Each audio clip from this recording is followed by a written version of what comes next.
A arqueologia, ela estuda as sociedades, né? Tanto as sociedades primitivas, chamadas primitivas, como as sociedades históricas que ocuparam determinada área, e o estudo se faz através da cultura material. Existe uma divisão da arqueologia acadêmica, né, que é realizada nas universidades, onde se faz os projetos, que com esses projetos se vai estudar aquela área, fazer levantamentos históricos, documentais, geológicos, geográficos, para depois fazer as prospecções e descobrir os sítios arqueológicos. E existe a arqueologia de salvamento. A arqueologia de salvamento, ela é empregada em áreas que vão ser descaracterizadas e vão destruir os sítios arqueológicos. Portanto, o projeto arqueológico do Xingó, ele foi desenvolvido durante a construção da hidrelétrica do Xingó, porque uma grande área dos terraços iam ficar inundados com a construção da hidrelétrica.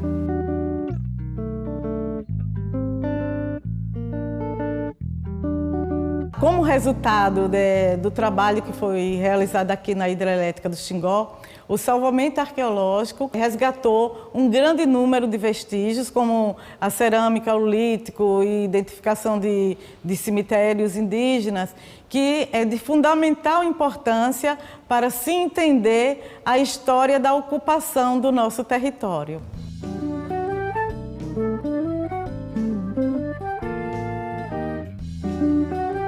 No início dos anos 80, a CHESF viu o potencial hidrelétrico desta área e resolveu construir uma hidrelétrica nesse pedaço de Rio São Francisco, justamente por conta do encaixe que existe do cânion do Rio São Francisco.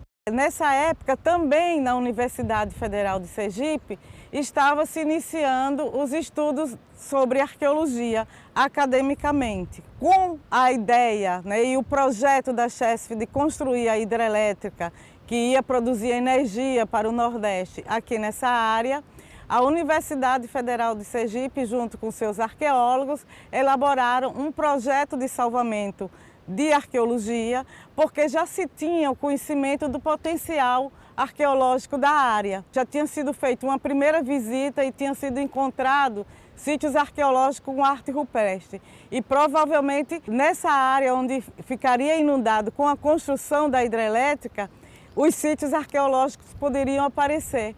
Portanto, é essa necessidade que houve de fazer uma pesquisa, realizar um projeto para se fazer uma pesquisa na área e tentar localizar esses sítios arqueológicos. A equipe de arqueólogos que vieram para cá, em meados da década de 80, ela era composta por profissionais que já vinham sendo capacitados pelo professor Fernando Lins, que era, na época, professor do Departamento de Ciências Sociais, antropólogo, foi fazer cursos de arqueologia no Rio Grande do Norte. Quando ele volta desse curso, ele começa a capacitar pessoas que estavam terminando o curso de História, Geografia, e se formou uma equipe que, depois de formado, continuaram os estudos com ele. E essas pessoas, junto com o professor Fernando Lins, que foi o coordenador geral desse projeto, começaram a vir para aqui e começar a fazer esse trabalho de salvamento arqueológico. Na verdade, a arqueologia em Sergipe, ela começa muito antes. A gente vai ter material arqueológico de José Augusto Garcês, só que José Augusto Garcês e outros eram o que nós chamamos de arqueólogos amadores, que eram pessoas interessadas em arqueologia. A arqueologia realmente ela começa com um cunho acadêmico e científico a partir de professor Fernando Lins. O professor Fernando Lins era um apaixonado por arqueologia, foi ele que começou a arqueologia em Sergipe academicamente, formando equipes e transformando essa equipe no que a gente está vendo até hoje. Inclusive, o resultado dessas pesquisas, a gente está vendo a formação do curso de arqueologia, o Museu de Arqueologia do Xingó e outras pesquisas que estão sendo feitas no estado.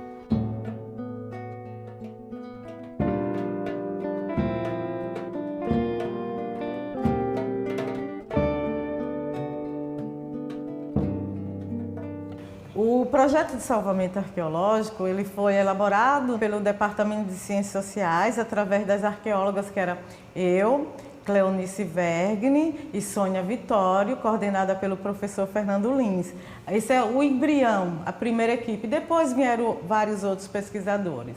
Então nós chegamos aqui em Canidé de São Francisco, já estava começando a obra, né, da hidrelétrica e a gente veio morar aqui. Geralmente, os projetos de salvamento arqueológico, as pessoas vão, passam determinado tempo, voltam, né? E nós não, nós viemos para se estabelecer e morar e trabalhar aqui. E daí, quando nós chegamos, começamos a desenvolver esse projeto. O que seria desenvolver esse projeto? Nós começamos a buscar esses sítios, que se chama prospectar. A partir dos dados científicos que nós pesquisamos, nós fomos nas áreas onde ia ser descaracterizada, né, com a inundação. Nós fomos para esses locais buscar esses sítios arqueológicos, olhar se tinha evidência da presença desses povos aqui, dos povos antigos. E começamos a fazer caminhadas, a gente caminhava, né, nas áreas, verificando, olhando o solo, olhando as paredes, os abrigos, para ver se tinham sítios com arte rupestre. Também andamos muito nas lanchas que percorriam o rio, olhando as áreas, né, de terraços onde iam ter esses vestígios. E também foi formada uma equipe que eu acho muito importante, foi formada uma equipe de pessoas daqui de Canidé de São Francisco. Nós treinamos os trabalhadores, né, que davam suporte para a gente, que eram os guias, as pessoas que ajudavam nas escavações. Então, houve treinamento específico para essas pessoas ajudarem a gente.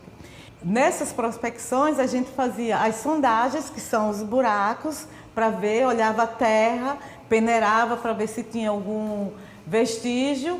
E, a partir do momento que era identificado, a gente fazia a plotagem desse material, ou seja, registrava o local e depois iria realizar as escavações. A partir dessas escavações, foram descobertos sítios que eram sítios acampamentos, ou seja, onde esses povos que estavam habitando esse local ficavam em determinado tempo para a pesca e etc. E locais que eles poderiam estar habitando mais tempo e também sítios cemitério. Seriam locais onde eles estavam enterrando seus mortos. 2 sítios foram super importantes, né, para poder entender essa área, que foi o sítio Justino, aqui em Canidé de São Francisco, e o sítio São José, na região de Alagoas, em Delmiro Gouveia, porque a gente tanto prospectava a margem sergipana como a margem alagoana. E esses sítios foram de fundamental importância, a quantidade de vestígios que foram retirados para se entender como eles viviam, o que é que eles produziam. Eles produziam cerâmica, eles produziam lítico, eles estavam enterrando seus mortos. Como é a sociedade daqueles povos? Teve um processo de formação e depois começamos a nossa carreira de arqueóloga. Então, encontrar tantos sítios arqueológicos, estudar esses sítios arqueológicos, tentar entender essas ocupações, era muito emocionante, é emocionante até hoje, né? Você vê que você está lidando com a cultura material, com os vestígios de pessoas que viveram ali há mais de 1000 anos, né? Que ocuparam aquele espaço. É muito emocionante.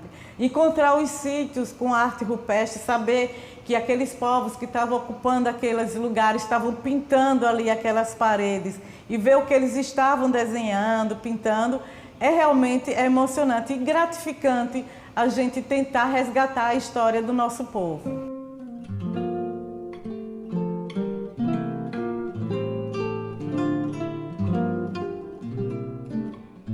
Quando existe um projeto de salvamento arqueológico, a empresa que está construindo, que está modificando aquele ambiente, ela é obrigada por lei financiar um projeto de salvamento arqueológico, como financiar projeto de estudos ambientais.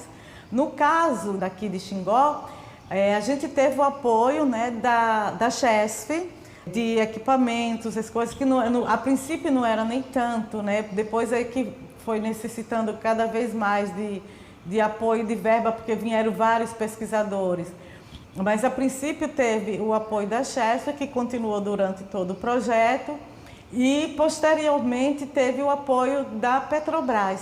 A Petrobras entrou com apoio, já eu acho que uns 5 anos depois do início dos trabalhos, principalmente quando foram terminados os trabalhos de escavação e salvamento, que precisava de adequar isso aí numa nova pesquisa, e a Petrobras entrou também com um projeto que vinha a seguir, que foi o projeto do estudo da jusante, ou seja, pesquisar sítios abaixo da hidrelétrica do Xingó, porque todo esse trabalho que nós fizemos foram a montante, e esse trabalho da montante foi posterior à barragem, a área que ficou inundada. Então a Petrobras veio financiar também esse projeto e também o Museu de Arqueologia de Xingó. Um projeto de salvamento arqueológico é trabalhar realmente contra o tempo, porque existe uma programação das empresas que elas começam e elas vão terminar, e precisa que esse trabalho seja terminado naquele período. No caso da hidrelétrica de Xingó, ia encher o reservatório, e esses sítios estavam todos localizados na área que ia ser inundado. Então a gente tinha que trabalhar realmente contra o tempo. Apesar que ficamos um tempo assim, bastante para um projeto de salvamento, a gente fez um trabalho muito minucioso até, mas se a gente tivesse mais tempo seria melhor, porque quando começa a encher o reservatório, os sítios, principalmente o Justino, ainda não tinha sido terminado, então teve que correr contra o tempo para poder tirar todos os vestígios antes que a inundação atingisse toda a área. A retirada de todo o vestígio arqueológico, ele tem que ter todo um trabalho de georreferenciamento, né?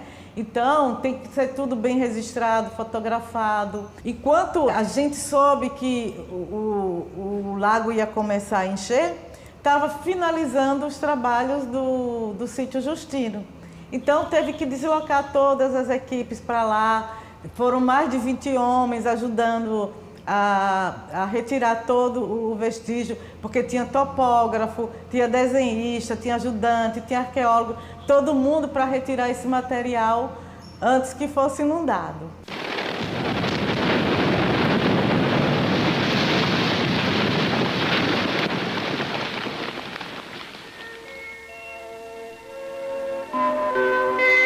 Há exatamente 3 anos, o Rio São Francisco foi mais uma vez desviado e passou a correr, agora por 4 túneis, para permitir a construção da hidrelétrica de Xingó. Com o fim das obras civis da barragem, em junho de 1994, a Chesf deu início ao enchimento do lago, de forma rápida e segura. O fechamento aconteceu como previsto. O velho Chico voltou a correr a céu aberto, livre dos túneis, mas ainda controlado pelo homem, através de uma estrutura hidráulica com capacidade de vertimento de até 33 mil metros cúbicos por segundo. Aos ribeirinhos, a garantia da continuação da vida nos mesmos moldes de sempre. Aos técnicos, a certeza do dever cumprido com o mais alto padrão de qualidade. Aos nordestinos, a garantia de energia até o ano 2002. Ao país, a comprovação da força do povo nordestino e da capacitação dos técnicos da Chesf.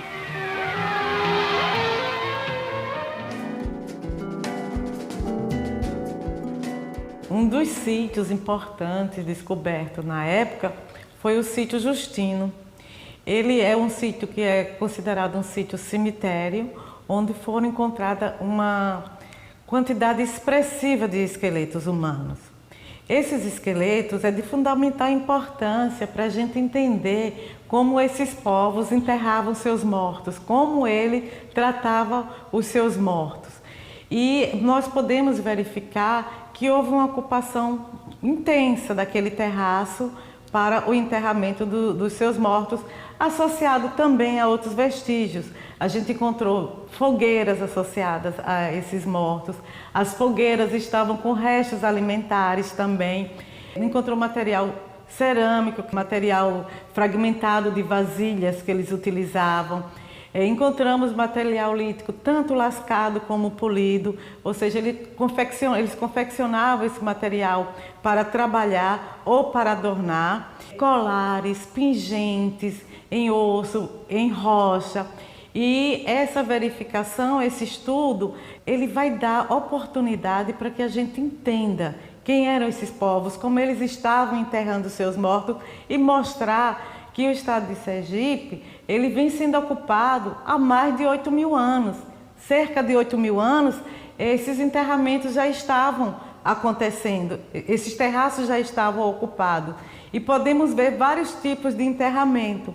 A gente vai encontrar enterramentos associados a vasilhas cerâmicas, enterramentos dentro de vasilhas cerâmicas, enterramentos em posição fletida, em posição dorsal, e todos esses elementos estão associados à cultura desses povos que estavam ocupando esse espaço. Durante o período de pesquisa de campo das escavações, vários pesquisadores estiveram trabalhando conosco. Estiveram professores, pesquisadores da Universidade de Pernambuco, da Fundação Museu do Homem Americano, pesquisadores de Minas Gerais, inclusive pesquisadores franceses vieram também durante a escavação do sítio Justino, antropólogos que trabalham na França. Esse sítio também já foi alvo de teses de doutorado, tanto a tese de Cleonice Vergne na USP, Olívia de Carvalho na Suíça, estudando esses sítios. Agora, com a pós-graduação no Departamento de Arqueologia da Universidade Federal de Sergipe, existe também ainda alunos de mestrado e doutorado estudando esse sítio. Quer dizer, nós temos material ainda para compor várias histórias desses povos que estavam aqui.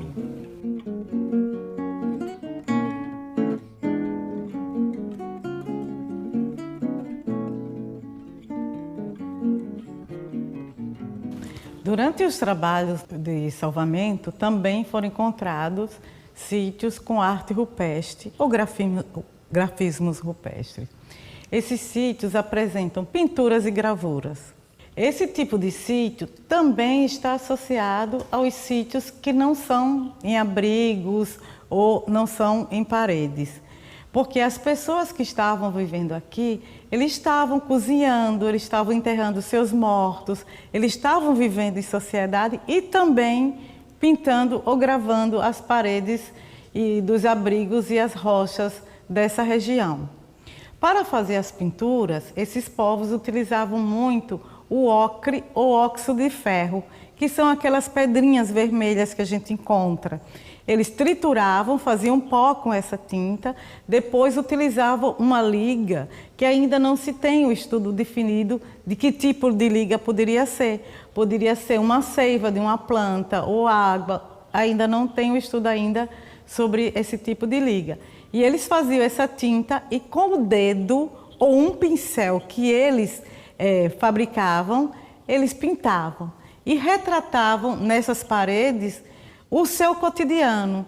Então tinha representações de animais, representações humanas, formas geométricas, traços. Então tudo isso fazia parte do cotidiano desses povos. Junto aos outros sítios, na época foram encontrados 15 sítios com arte rupestre, tanto no estado de Sergipe como no estado de Alagoas, né? E esses sítios, ele tem uma função muito importante para o arqueólogo, junto com os outros achados, entender quem eram esses povos, como eram essas sociedades que estavam aqui naquele momento. Os sítios com arte rupestre, eles estavam localizados na área que estava com a influência indireta da água quando chegasse. Então, alguns sítios não ficaram submersos, mas eles sofrem a ação da umidade dessas águas. Então, uma coisa que é muito importante quanto à conservação desse sítio é acompanhar até hoje o que essa água pode provocar nesses sítios. No entanto, um dos sítios ficava totalmente embaixo da água. Esse sítio, nós resolvemos fazer a retirada dos painéis dele, simplesmente porque, com os estudos que nós fizemos na época com os geólogos, ele não resistiria à idade da duração do lago. Portanto, ele já estava se soltando, era em arenito, ele estava soltando e ele ia soltar e ia sumir totalmente. Portanto, a gente resolveu fazer a retirada e recompor ele no Museu de Arqueologia do Xingó.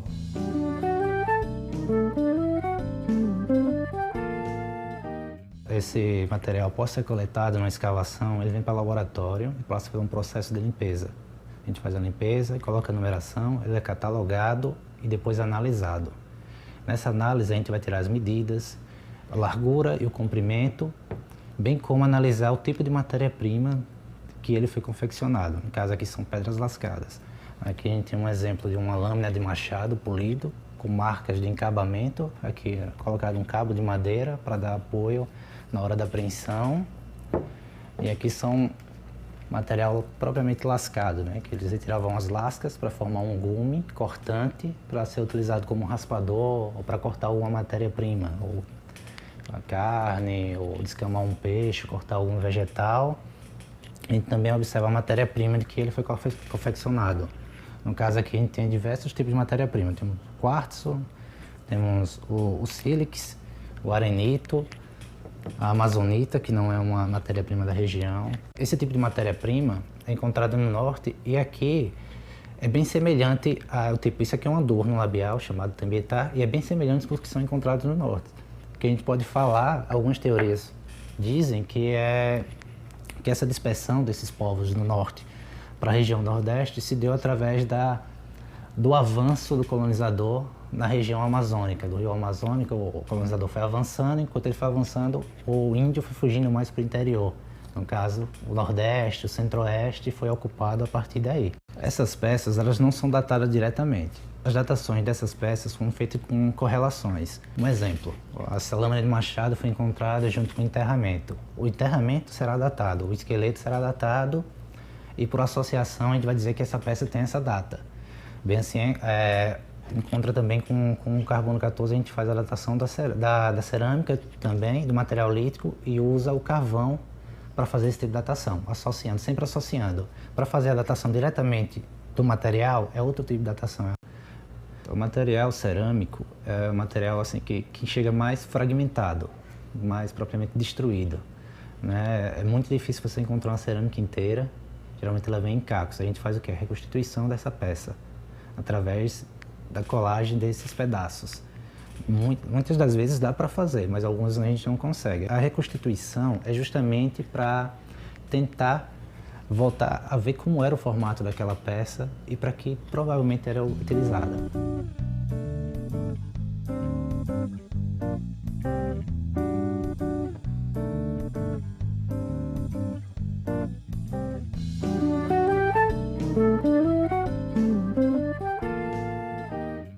Quando se faz um projeto do porte do que foi o projeto de salvamento arqueológico Xingó, uma das preocupações é onde vai colocar esse material, né? Esse material arqueológico que foi todo coletado.